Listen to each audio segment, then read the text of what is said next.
오늘 주중예배 사무엘하 5번째 시간을 하려고 합니다. 11장부터 12장 하게 될 텐데요. 우리가 다 같이 기도하면서 이 사무엘하 시작했으면 좋겠습니다. 기도하고 시작하겠습니다.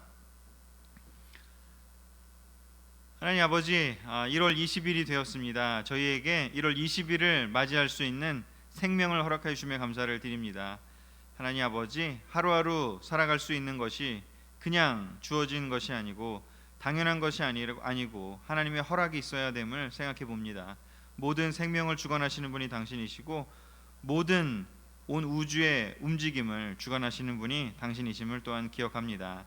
이렇게 수요일이 되어서 일주일의 중간이 되어서 한 주의 중간이 되어서 저희가 함께 또 주님께서 허락하신 이 공동체와 함께 저희가 각각의 집에서 또 각각의 온라인 접속으로 지금 함께하고 있지만 우리가 하나님의 가족으로서 하나님의 나라로서 또한 예수 그리스도의 몸으로서 함께 이 시간을 보내고자 합니다.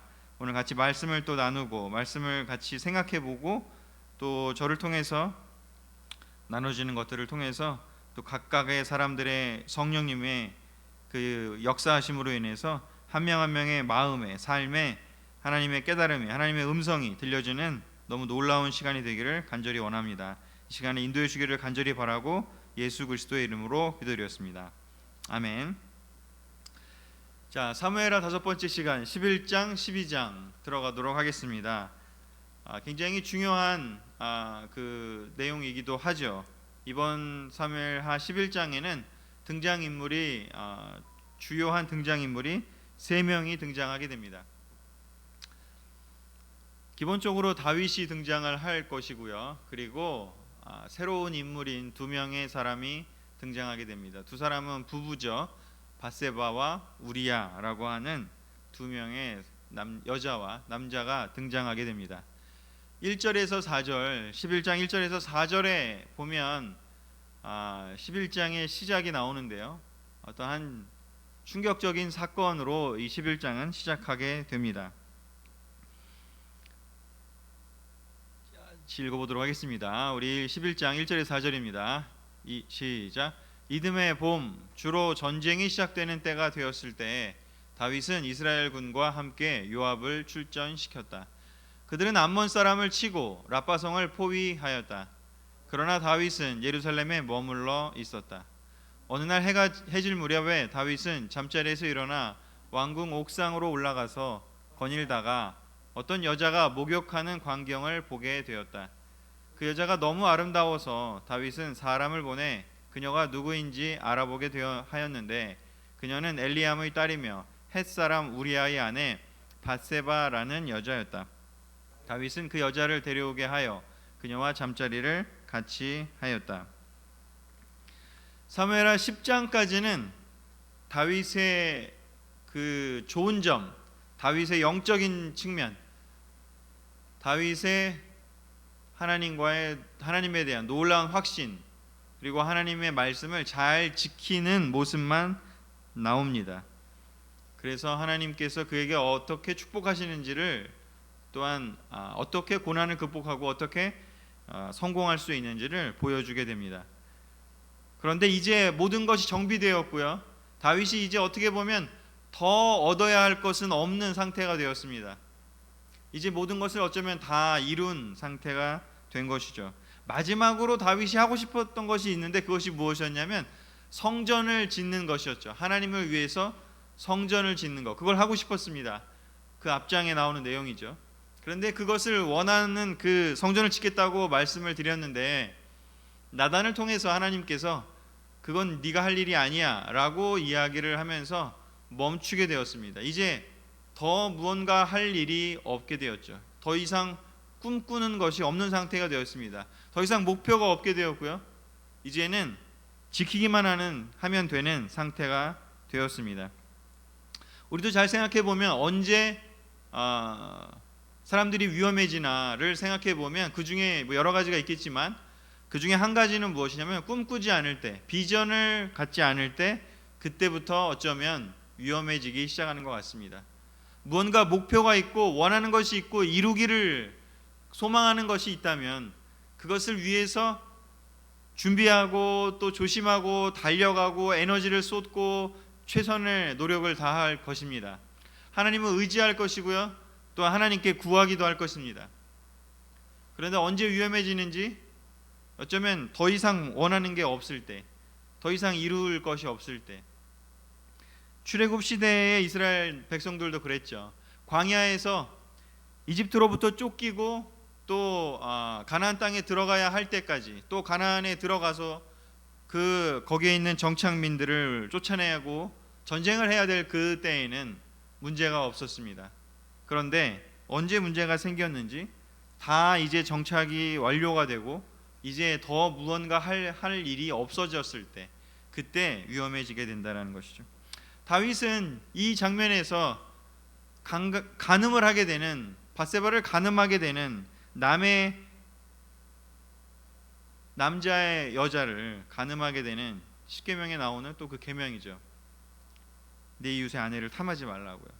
바로 그 계명을 어기게 됩니다. 왕이라고 하는 권리를 이용해서,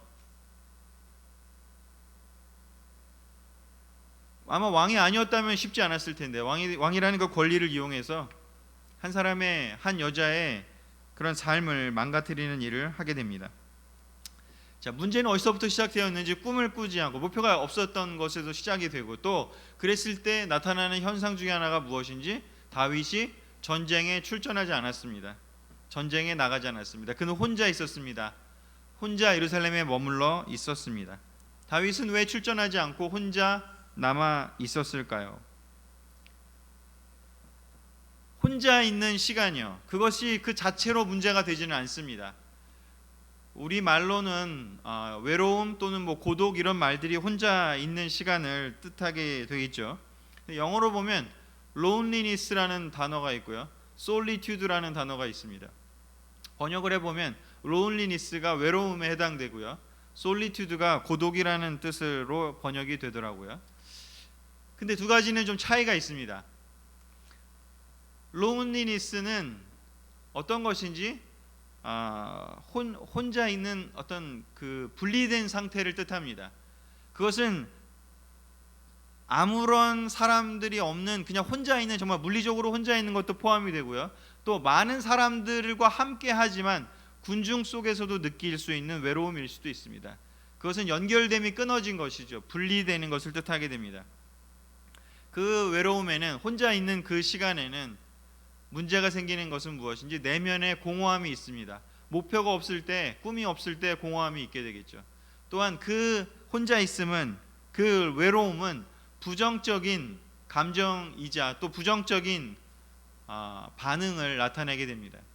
그런데 고독이라는 것은, 솔리튜드라는 것은 하나님과 연결되어 있고요, 자기 자신과도 연결되어 있고 사람들과 연결되어 있지만, 자기가 의도적으로 혼자만의 물리적인 시간을 갖는 것이죠. 그것은 내면의 평화로운 상태에서 이루어지는 것이고요, 그 고독의 시간을 통해서 하나님과 시간을 보내고 또 자기 자신의 내면에 있는 것들을 정리하는 시간이 될 수가 있습니다. 외로움과 고독은 그래서 완전히 다릅니다. loneliness와 solitude는 완전히 별개인 것이죠. 이 두 가지를 이렇게 분리해 놓고 본다면 다윗은 어디에 해당되는지요? 바로 loneliness, 외로움의 바로 곳에 들어간 것이죠. 형제자매들과 또 군사들과 백성들과도 분리되어 있는 옥상에 올라가서 혼자 내면의 공허함 또는 게으름, 그냥 별 생각 없이 거닐고 있다가 그냥 눈에 보여지기에 아름다운 한 여자의 목욕하는 것을 보게 되고, 그것을 보고 그냥 멈춘 것이 아니라 아유 내가 왜 이러지 하면서 내려와서 멈춘 것이 아니라 부정적인 행동으로까지 이어졌습니다. 그 여자를 데려와라라고 명령을 하고요, 행동으로 옮겼습니다. 간음하는 행동으로 옮겼습니다. 반대로 한번 생각해 봅시다. 예수님은 어떤 그 시간을 보냈는지요? 예수님이 광야에서 고독을 선택하셨습니다. 예수님의 고독은 하나님과 연결되기 위해서 오히려 광야로 나가셨고요, 혼자 있었지만 결코 분리된 적이 없습니다. 그리고 오히려 내면의 평화가 있었고요, 그리고 그 시간들의 그 40일을 통해서 3년이라고 하는 그 앞으로 해야 될 그 공생애를 준비하셨습니다. 굉장히 긍정적인 에너지를 모으는 시간이었던 것이죠. 혼자 있다는 것 자체가 문제가 되진 않습니다. 그런데 외로움 속으로, 분리되어 외로움 속으로 들어간다면 그 외로움은, 그 혼자 있는 시간은 굉장히 위험한 시간이 될 수 있는 것이죠.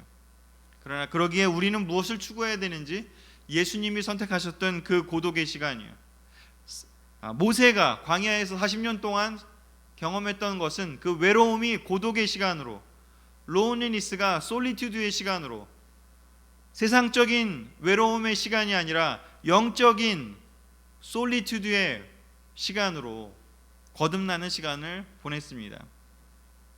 그동안 다윗은 어렸을 때 10대에 그 양을 치면서 그냥 하나님과 시간 보내면서 영적인 고독의 시간을 보냈던 사람이었습니다. 그런데 이제 꿈이 없어지니까 그가 어디로 가는지요? 하나님이 없어지니까 어디로 가는지요? 외로움의 시간으로, 이기적인 야망만 남아있는 외로움의 시간으로 그는 들어가 버리고 말았습니다. 그 시간에는, 혼자 있을 때는요, 사탄이 활동하는 시간입니다. 그런데 혼자 있는 그 사탄이 활동하는 그 시간에 외로움 속에 있는 사람은 사탄에게 먹잇감이 됩니다. 그런데 영적인 고독을 추구한 사람은, 자기의 결정으로 그 시간에 들어간 사람은 오히려 예수님처럼 말씀으로 사탄을 이겨내고 오히려 성장을 해서 새로운 사람이 되어서 그 고독의 시간을 나올 수 있게 된 것이죠. 그래서 이 과정을 보면서 우리가 배워야 될 것이 있다면 무엇인지, 첫 번째, 절대로 하나님으로부터 분리되지 말라는 것을 말씀드리고 싶습니다. 다윗은 하나님으로부터 분리되었습니다.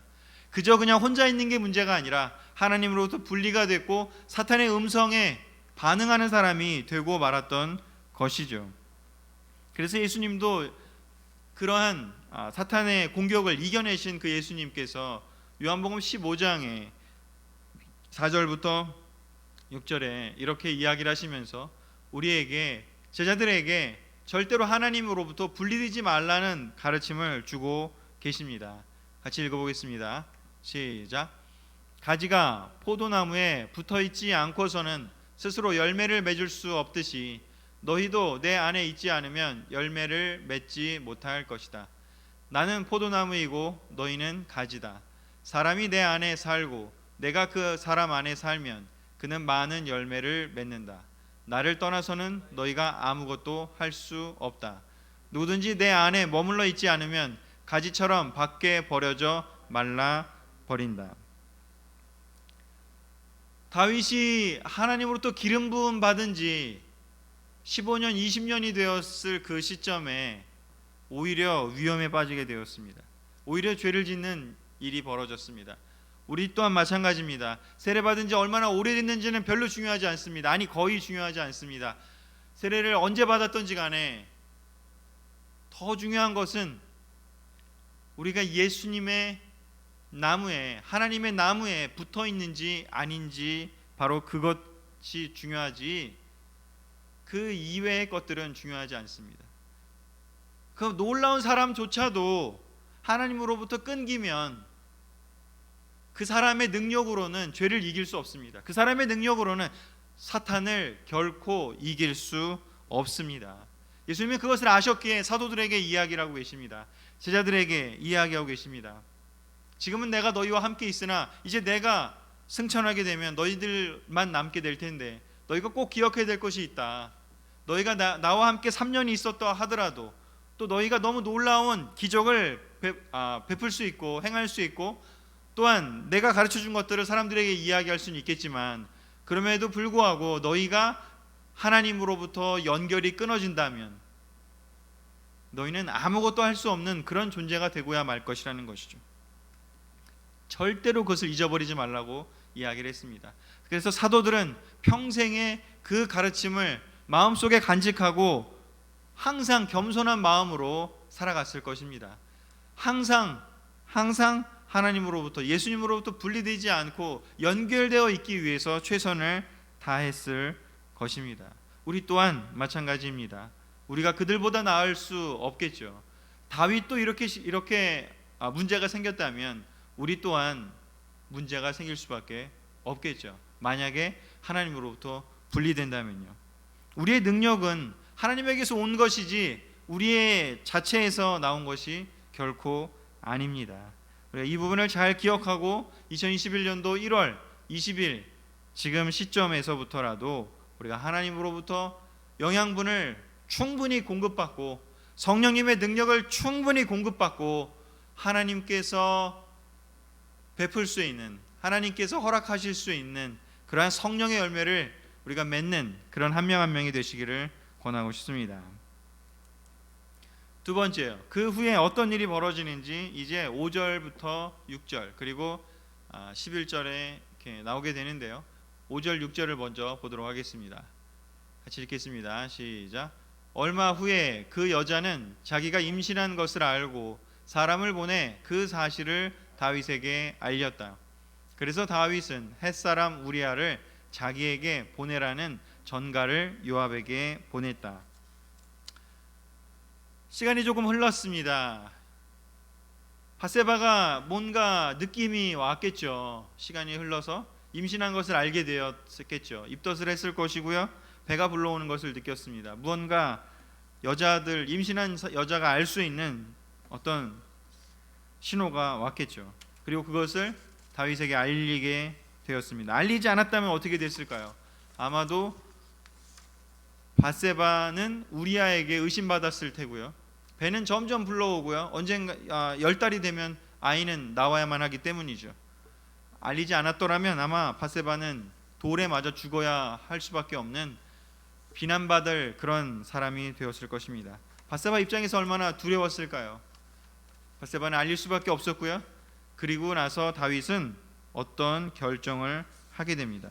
다윗은 어떤 결정을 하게 되는지 그 소식을 듣고 이거 내가 잘못했구나를 깨닫고 이제 사실을 내가 알려야겠다. 내가 빨리 잘못한 거를 인정하고 수습을 해야겠구나. 대책을 세워야겠구나 라고 인정하고 수습하는 그런 방법이 아니라 몰래 감쪽같이 속이기로 결정을 했습니다.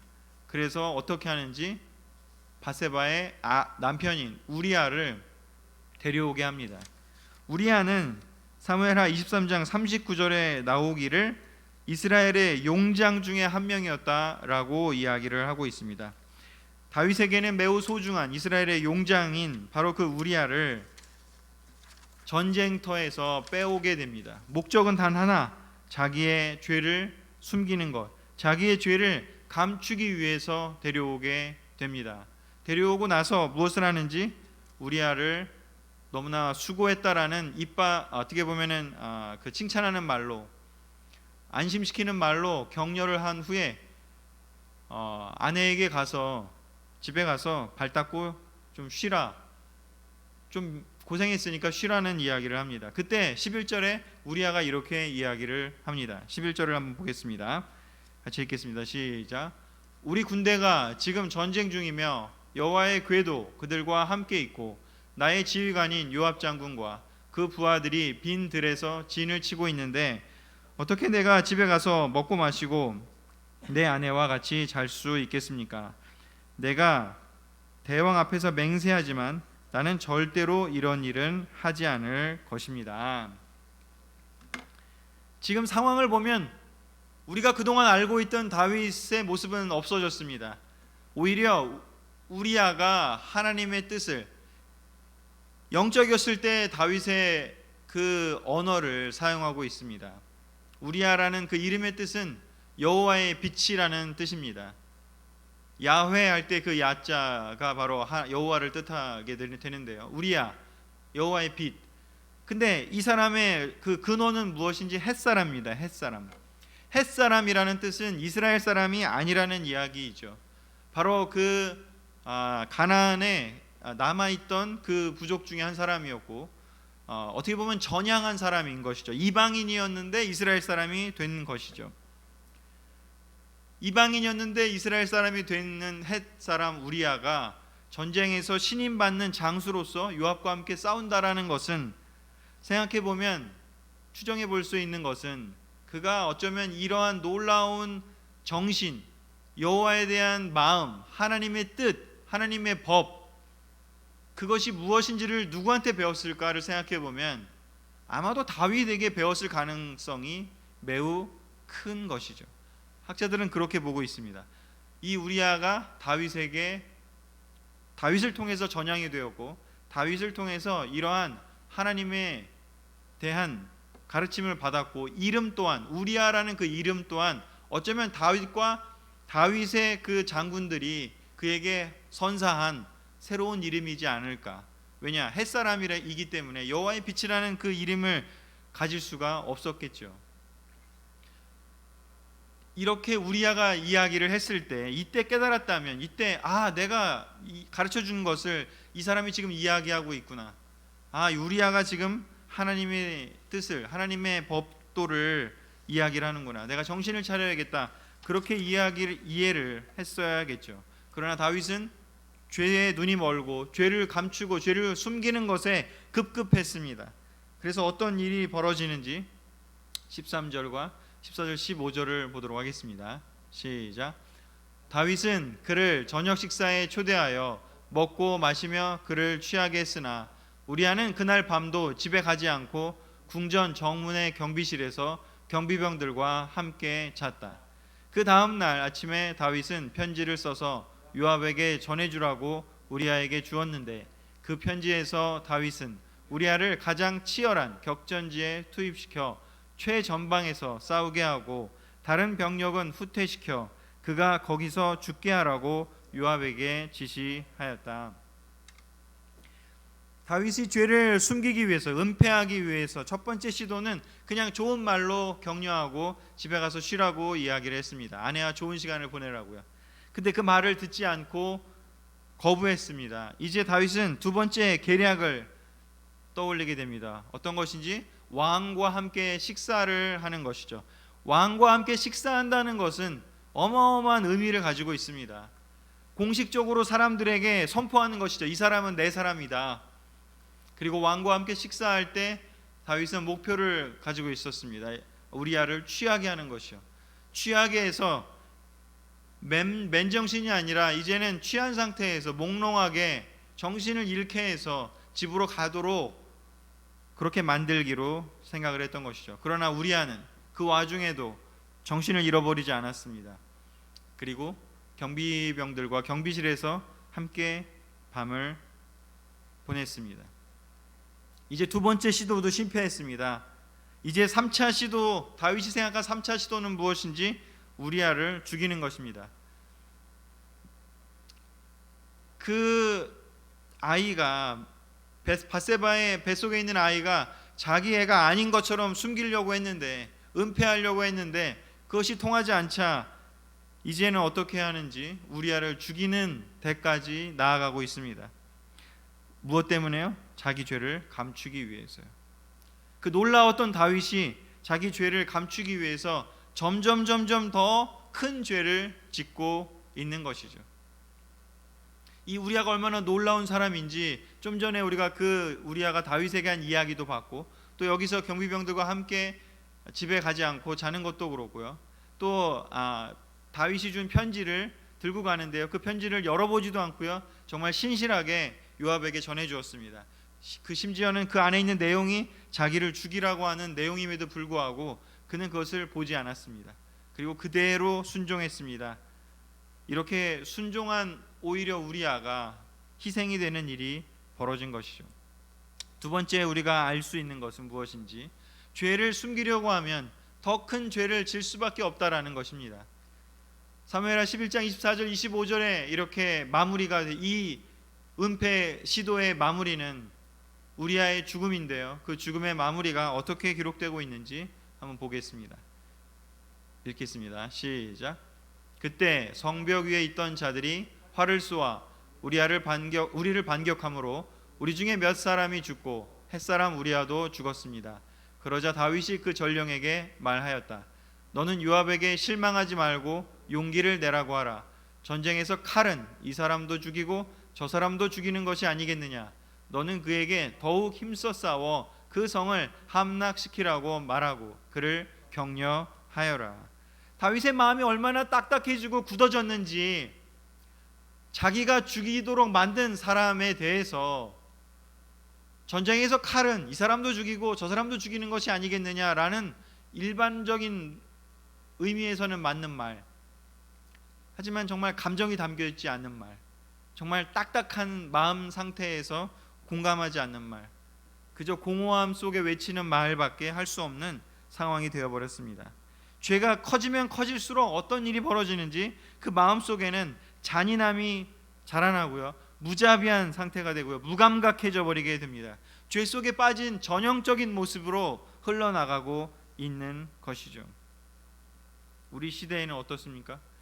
우리 시대에는 그렇지 똑같은 일들이 벌어집니다. 뉴스에 나오는 것들을 한번 보십시오. 그 어린애, 그 정인이가 그 양부모에게 그렇게 비참하게 죽는 것이 뉴스에 나오고 있습니다. 그런데 그 사람들의 반응은 거부함이죠. 우리가 그렇게 하지 않았다라고 죄를 인정하지 않습니다. 너무나 두려운 일들이, 죄가 벌어지면 두려운 일들이 벌어집니다. 사람이 동물과 다른 것은 생각할 수 있는 것이고요, 또 너무나 놀라운 성품들이 많지만 또한 악한 모습도 또한 사람에게 존재합니다. 동물과 다르게요.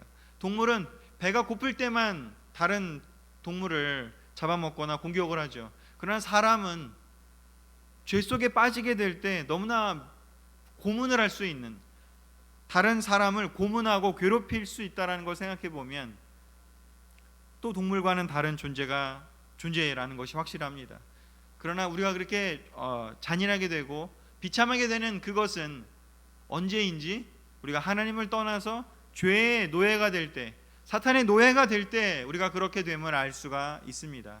우리가 왜 죄를 안 지려고 노력해야 되는지, 왜 작은 죄를 안 지려고 노력해야 되는지, 그 죄가 자라서 큰 죄가 되도록 우리를 중독시키고 이끌어가기 때문인 것이죠.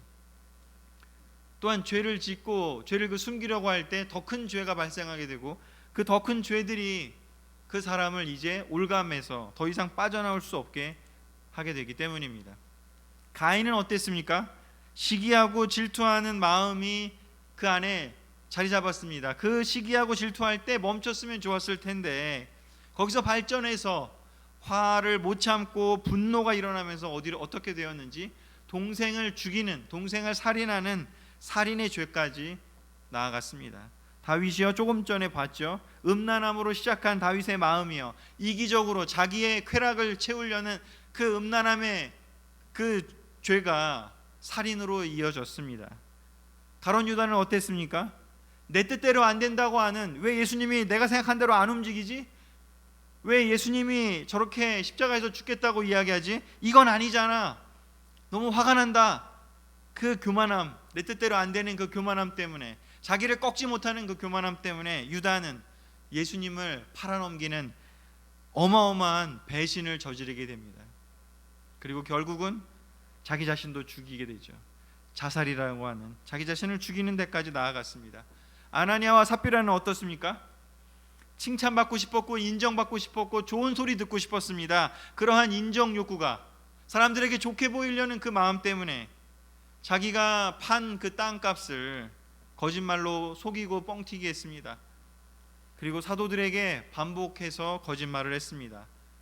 사도들이 묻고 또 물었을 때 거짓말을 했습니다. 결국은 그들의 끝은 하나님께 벌받는 것밖에 남지 않았습니다.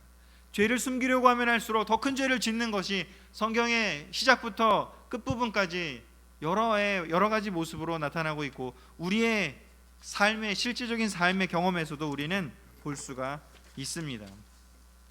요즘은 어떠신지요? 우리들의 삶은 어떠십니까? 죄를 숨기려고 하는가요? 아니면 죄를 깨닫는 순간, 발견하는 순간 인정하고 드러내고 거기서 멈출 수 있는지요? 다윗은 그 뒤에 우리아를 죽인 후에 다행이라고도 할 수 있는 나단 선지자와의 만남을 갖게 됩니다. 나단 선지자의 그 이야기를 듣고, 나단 선지자가 어떤 비유를 들죠. 그 부분은 여러분들이 읽었다라고 생각을 하고요, 그 중요한 구절만 같이, 나머지 구절만 읽도록 하겠습니다. 12장에 나단 선지자가 비유를 들어서 하나님의 메시지를 전하게 됩니다. 그 하나님의 메시지는 무엇이었는지 바로 10절에서 12절에 나와 있습니다. 함께 읽겠습니다. 시작. 내가 나를 업신 여기고 햇사람 우리아의 아내를 빼앗아 내 처로 삼았으니 칼이 내 집에서 영영 떠나지 않을 것이다. 너는 그 일을 몰래 해치웠으나 나는 이 일을 모든 이스라엘 사람이 보는 앞에서 대낮에 행할 것이다. 그러자 다윗이 내가 여호와께 범죄하였습니다 하고 나단에게 자기 잘못을 고백하였다. 하나님은 나단을 통해서 다윗에게 말씀하십니다. 내가 나를 업신여겼다고요. 죄라는 것의 의미가 그런 것이라고요. 그냥 사람들과의 관계 속에서 벌어지고 사람들을 상처 주고 사람들을 힘들게 하는 것에 멈추는 것이 아니라 바로 그 사람들을 사랑하시고 그 사람들과 함께 하시는 그 하나님의 마음, 하나님의 그 성품 때문에 그것이 바로 무엇인지 하나님을 업신여긴 것, 하나님을 속인 것이라고, 하나님께 죄를 진 것이라고 하나님이 이야기를 하고 있습니다. 그 결과가 바로 무엇인지 너의 집에서 칼이 영영 떠나지 않을 것이라. 네가 칼로 우리아를 죽게 만든 것처럼 내가 그 칼로 그 무력으로 똑같이 당하게 될 거라고 선언을 하셨습니다. 그리고 또 한 가지, 너는 그 죄 지은 일을 몰래 숨어서 안 드러나게 하려고 최선을 다해서 사람들의 눈을 피했지만 그러나 나는 다 드러내버려서 너가 모든 사람들이 다 보도록 그 죄의 대가를 치르게 할 것이라고 말씀하셨습니다. 이것이 바로 하나님의 원리입니다. 사람들은 숨기고 싶어 합니다. 그런데 하나님께서는 이야기하십니다. 절대로 숨긴다고 숨겨지지 않을 것이라고요. 다윗이 이 이야기를 듣고 여호와께 범죄했다고 이야기를 하고 잘못을 고백하게 됩니다. 드디어 인정하고 고백하게 되었습니다. 안타깝게도 라고도 말할 수 있고 또 다행이라고도 이야기를 할 수 있습니다. 더 미리 멈추었더라면 좋았을 것이겠죠. 그러나 여기서라도 멈출 수 있었던 것 또한 다행이라고 할 수 있습니다.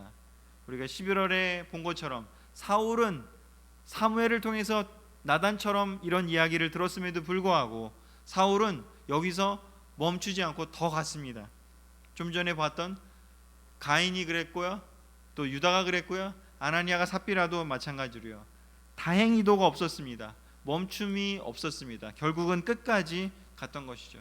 다윗은 그나마 불행 중 다행이라고도 할 수 있듯이 여기서 멈출 수 있었습니다. 세 번째요. 그래서 우리가 기억해야 될 것, 배워야 될 것은 무엇인가? 죄를 인정하고 회개하는 것만이 우리가 정말 살 길임을 깨달아야 되는 것이죠. 죄를 인정할 때 그때 비로소 죄로부터 떠날 수 있습니다. 죄를 인정할 때 비로소 죄로부터 분리될 수 있습니다.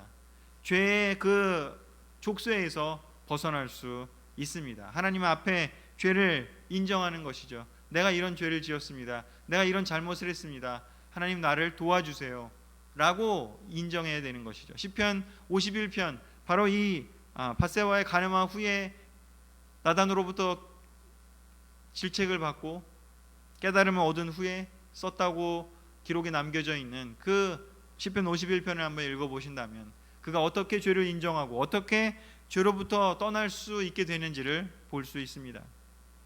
두 번째요, 죄로부터 분리되는 것이 먼저 필요하고요. 죄를 인정할 때 드디어 변화를, 회개를 시작할 수가 있습니다. 그 우리의 회개는 어디서 근본적으로 시작될 수 있는지 하나님의 마음에서 시작이 됩니다. 하나님은 우리가 죄를 지었다고 해서 포기하지 않으시죠. 우리가 회개하고 변화하기를 원하십니다. 에스겔서 18장 23절에는 하나님의 마음을 이렇게 이야기하고 있습니다. 내가 어찌 악인이 죽는 것을 기뻐하겠느냐? 그가 죄악의 길에서 떠나 살면 내가 기뻐하지 않겠느냐? 하나님의 마음은 늘 항상 이러한 마음이었을 것입니다. 가인에게도 이러한 마음이었을 것이고요, 다윗에게도 이런 마음이었을 것이고요, 가룟 유다에게도 이런 마음이셨을 것이고요, 아나니아와 삽비라에게도 이런 마음이셨을 것입니다. 하나님은 누구나에게 똑같은 마음으로 사랑하십니다. 어찌 악인이 죽는 것을 기뻐하겠냐고요. 나는 그 악인이라도 불행해졌지만 그럼에도 불구하고 거기서 깨달은 그 장소에서, 그 시점에서 멈추고 그 죄악의 길에서 떠나서 살 길을 찾기를 바란다고 이야기하고 있습니다. 예수님의 마음도 또한 똑같습니다. 하나님과 예수님 마음이 동일하기 때문이죠. 그래서 예수님은 베드로에게 이렇게 이야기를 하셨습니다. 시몬아, 시몬아, 사탄이 너희를 밀가부르듯 하겠다고 요구하였다. 그러나 내 믿음이 완전히 사라지지 않도록 내가 너를 위해 기도하였다. 너는 뉘우치고 돌아온 후에 내 형제들을 굳세게 하여라. 베드로는 이 하나님의 마음, 예수님의 마음을 받아들였습니다. 그래서 비록 실수했고 가룟 유다처럼 어떻게 보면 배신한 것은 똑같았죠. 실수했고 잘못을 저질렀습니다. 그런데 돌아왔습니다. 뉘우치고 돌아온 후회가 존재했습니다. 그래서 그 뉘우치고 돌아왔기 때문에 그가 무엇을 할 수 있었는지 형제들을 굳세게 할 수 있게 되었습니다. 다윗에게도 이 시간이 너무나 뼈아픈 시간이고 너무 안타까운 시간이었지만 나단을 통해서, 그 전에 했으면 좋았지만 나단을 통해서 깨달음을 얻었을 때, 하나님 음성을 들었을 때 멈추게 되었고요. 비록 그 후에 바세바와 다윗을 통해 태어난 그 아이가 죽는 것을 봐야 하는 아픔을 겪었지만, 대가를 치러야 했지만, 그럼에도 불구하고 다윗은 거기서 멈추고 돌아올 수 있었습니다. 사무엘하 11장 12장은 다윗의 죄에 대한, 그리고 앞으로 일어날 일들이 13장부터 벌어질 그 일들이 왜 일어날 수밖에 없었는지를 설명해 주는 사건이 벌어지는 장입니다. 우리 또한 이 장을 통해서, 이 내용을 통해서 우리의 삶에, 우리의 실제적으로 우리가 경험하는, 겪어 나가야 하는 이 삶에 있어서 우리가 적용한다면, 이 원리를 잘 적용한다면 우리가 새롭게 변화할 수 있을 것입니다. 2021년도 우리가 또 죄를 지을 것입니다. 또 우리가 어려움을 겪을지 모르겠습니다. 그러나 그때마다 우리가 기억해야 될 것이 있다면 무엇인지, 뉘우치고 돌아온 후에 형제들을 굳세게 하라고 하는 그 예수님의 말씀을 우리가 마음속에 새겼으면 좋겠습니다. 이제 코로나 치료를 위해서 사람들이 백신을 맞아야 하듯이 우리가 말씀을 왜 읽어야 할까요? 우리가 성경을 통해서 왜 우리의 믿음의 선배들이 실수했던 것을 우리가 봐야만 할까요? 그것이 우리의 백신이 되기 때문이 아닌가라는 생각이 듭니다. 우리가 이러한 사탄의 계략을 알고 사탄의 전략을 안다면 이것을 먼저 우리가 백신 맞듯이 우리가 읽고 머릿속에 담아놓고 마음속에 담아놨다면, 우리가 그러한 상황에 부딪혔을 때, 우리가 실수할 때, 우리가 죄질 때, 우리가 그 백신 때문에라도 우리의 말씀이 우리의 백신이 되어서 우리를 다시 돌아오게, 뉘우칠 수 있게, 돌아올 수 있게, 인정할 수 있게, 그리고 나서 형제들을 굳세게 하는 일에 전념할 수 있도록 해줄 것입니다. 오늘의 시간이 2021년도에 여러분에게 놀라운 백신과 같은 시간이 되기를 바라면서요, 여기까지 오늘의 말씀을 마치도록 하겠습니다. 감사합니다.